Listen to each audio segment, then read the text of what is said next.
आज हम लोग पाइथन के कुछ बेसिक चीज़ें जैसे कि कॉन्स्टेंट्स, वेरिएबल्स, डेटा टाइप्स और आइडेंटिफायर्स के बारे में जानेंगे। तो सबसे पहले हम लोग कांस्टेंट को देखते हैं, ठीक है, कांस्टेंट क्या है करके। ठीक है, कांस्टेंट्स क्या है करके। तो कांस्टेंट्स क्या है, जैसे कि 5 हो गया, 10.5 हो गया, या 4 हो गया, या हेलो हो गया, जैसे कोई नॉर्मल स्ट्रिंग हो गया। तो अभी मैं इन्हें चेंज नहीं कर सकता। 5 ही रहेगा जो कि इंटीजर टाइप का है, 10.4 जो कि फ्लोटिंग टाइप का है, जो कि 10.4 ही रहेगा, और जो हेलो जो है मेरा स्ट्रिंग टाइप का जो कि हेलो ही रहेगा। इसे मैं चेंज नहीं कर सकता। तो ये क्या कहलाए, कांस्टेंट, जो कि फिक्स्ड है, जिन्हें हम लोग चेंज नहीं कर सकते। दूसरी बात,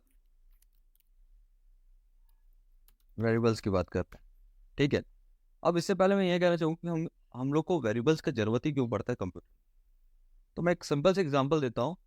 मान के चलो मैं किसी एक होटल में काम करता हूँ, वहाँ पे मेरा जो डेली वेजेस है 100 रुपीज़, प्लस मुझे टिप्स भी मिलता है, ठीक है। टिप्स भी मुझे वहाँ पे मिलता है। तो टिप्स कितना मिलता है, कभी 10 मिला, कभी 20 मिला, कभी 30 मिला, कभी 40 मिला। तो आप देख सकते हो 100 तो मेरा फिक्स्ड है, फिक्स्ड इनकम है डेली का। लेकिन जो टिप्स है वो डेली वेरी कर रहा है, कभी 50, कभी 60, कभी 70, उस टाइप। तो हम लोग तो ह्यूमंस है, तो हम लोग अपने माइंड में कैलकुलेट कर लेंगे कि हाँ, आज का मेरा जो इनकम है फिक्स्ड इनकम 100 प्लस टिप्स मेरा 50 आया तो 150, कल 60 आया तो 160, कल 70 आया तो 170, और फिर कभी 10 आया तो 110, इस स्टेप से, ठीक है। लेकिन कंप्यूटर कैसे समझेगा इसको। तो कंप्यूटर के लिए हम लोग क्या करते हैं, हम लोग यहाँ पे वेरिएबल यूज करते हैं। समझ में आया? जैसे मैं 10 कमाया तो क्या हुआ, वो 110 आया यहाँ पे। देखो यहाँ पे आप देखो, और कभी 20 आया, कभी 20 कमाया तो 120 आएगा वहाँ पे, है ना। तो उस टाइप से, तो वेरिएबल क्या होता है, हमेशा चेंज होते रहते हैं, इसलिए हमें वेरिएबल की जरूरत पड़ती है। तो ये कॉन्सेप्ट था वेरिएबल का। चलो यहाँ तक तो ठीक है। अब दूसरी बात ये है,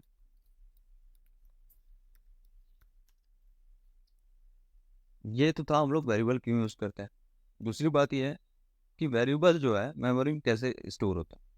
ये छोटा सा रैम का डायग्राम है, जहाँ आप जानते ही होंगे कि रैम जो है छोटे छोटे रजिस्टर से मिल के बना रहता है, और रजिस्टर्स में हमारे जो वैल्यूज है और डेटा है वहाँ जाके स्टोर होते हैं।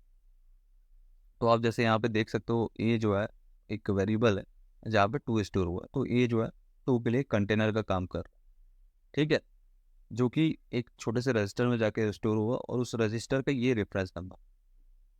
तो इस तरीके से ये जो भी वेरिएबल वगैरह मेमोरी में जाके स्टोर होता है, ठीक है। अब मुझे जैसे कि देखना है पाइथन में कि मैंने ए इक्वल टू 2 असाइन किया हो। अब मेरे को इसका मेमोरी लोकेशन देखना है ए का, तो मैं क्या करूँगा, आईडी लेके, तो ये देखो, ये उसका मेमोरी का डिफरेंस नंबर मिल गया, जो जहाँ पे ए इक्वल टू 2 स्टोर हुआ ना, जहाँ पे 2 हमारे स्टोर है, उसको आईडी मिल गया। अब मैं यहाँ जैसे कि आईडी 2 भी करता हूँ, तो मुझे सेम नंबर मिले, 4356029120, और 2 का भी सेम आया, 4356029120। समझ में आया? तो ये हुआ मेमोरी लोकेशन। तो इस तरीके से जो वेरिएबल है मेमोरी में स्टोर होता है, और हम लोग वेरिएबल इसलिए यूज़ करते हैं। ये आपको क्लियर हो गया होगा, ठीक है। अब डेटा टाइप क्या होता है, जैसे कि आप ये देख सकते हो टिप्स करके मैंने 20 लिया है, ठीक है।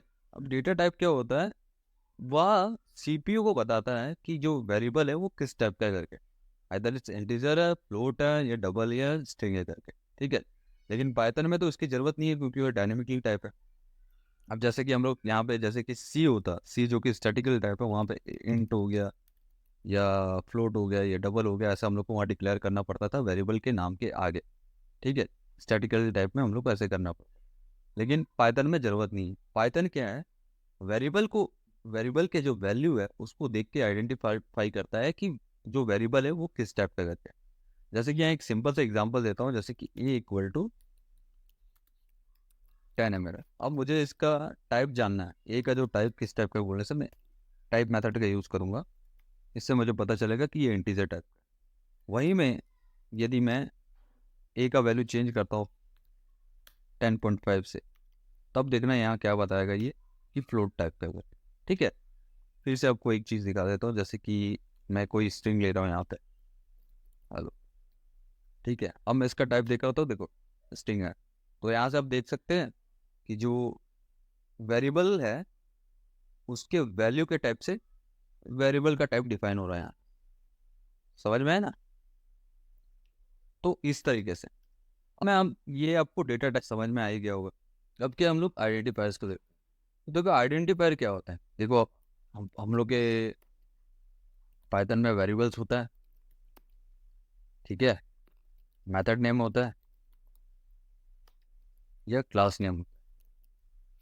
हम लोग वेरिएबल हो गया, मेथड हो गया, या क्लास हो गया, इनको किसी नाम से जानते हैं। जैसे कि एग्जांपल के लिए, जैसे वेरिएबल जैसे हो गया मेरा नेम इक्वल टू मैं दे रहा हूँ कृष्ण दत्त।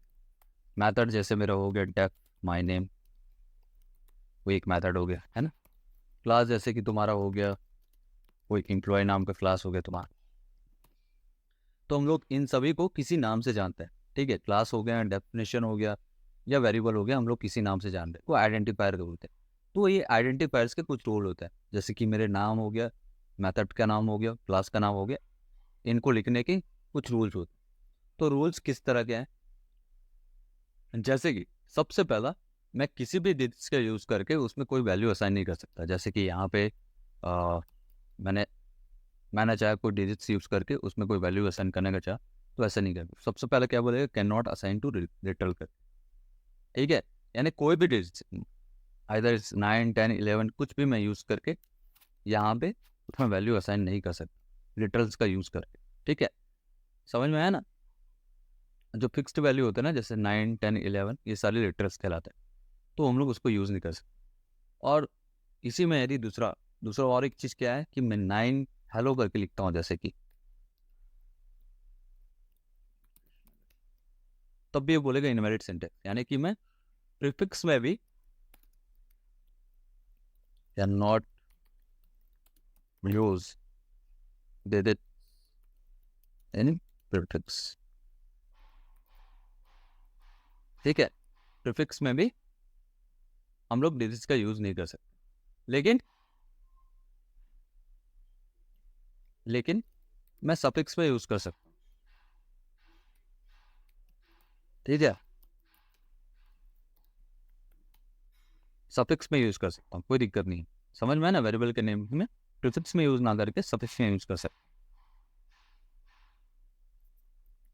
ठीक है। अब इसमें और एक चीज क्या है, कोई भी स्पेशल कैरेक्टर का यूज नहीं कर सकता। जैसे कि ये करके हेलो लिया मैंने, नेम लिया, तो इनवैलिड सिंटेक्स बता देगी। तो क्या बोलना है यहाँ पे, can not use any special character. ये सारे के लिए अप्लाई हो रहा है, ठीक है। वेरिएबल नेम के लिए, मेथड नेम के लिए, क्लास नेम के लिए, सारे के लिए, ठीक है। मैं बस यहाँ वेरिएबल का एग्जांपल दे रहा हूँ, लेकिन ये सारे के लिए अप्लाई होता है। ये तीसरा हो गया। अब चौथा क्या हो गया कि वेरिएबल में, जैसे ये मेरा वेरिएबल नेम है, तो वेरिएबल नेम में के बीच में वहाँ पे स्पेस नहीं होना चाहिए। Don't use white space between the variable name, variable name, ठीक है। लेकिन उसको मैं कैसे सॉल्व कर सकता हूँ, अंडरस्कोर यूज करके, ठीक है। दो दो नाम को मैं अंडरस्कोर की तरह अंडरस्कोर से कॉन्केट कर सकता हूँ, ठीक है। और यहाँ पे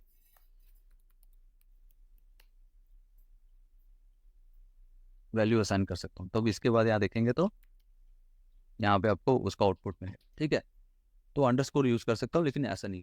लास्ट क्या है, कीवर्ड्स यूज नहीं कर सकता। जैसे कि फोर हो गया, पाइथन में अराउंड 33 कीवर्ड्स है ना। जैसे कि फोर, इन, वाइल, इफ, है ना, एल्स, एलिफ, तो ये सारे चीज। तो पाइथन में अराउंड 33 कीवर्ड्स होते हैं, जिनका यूज हम लोग ना वेरिएबल को डिक्लेयर करते समय कर सकते हैं, ना मेथड के नाम के लिए कर सकते हैं, ना क्लास के नाम के लिए कर सकते हैं, ठीक है। तो ये आपको समझ में आ गया होगा। जैसे कि आप देख सकते हैं यहाँ पे फोर करके मैंने लिया, फोर जो कि एक कीवर्ड है, और मैं यहाँ पे कोई वैल्यू असाइन करना चाह रहा हूँ, देखो इनवैलिड सिंटैक्स बता दे। तो मैं यहाँ पे कीवर्ड्स का यूज नहीं कर सकता, can not use any keywords. तो ये जो है आइडेंटिफायर्स के रूल है। तो दोस्तों ये था आइडेंटिफायर्स के रूल्स, कॉन्स्टेंट्स क्या होते हैं, वेरिएबल्स क्या होते हैं और डेटा टाइप्स क्या होते हैं।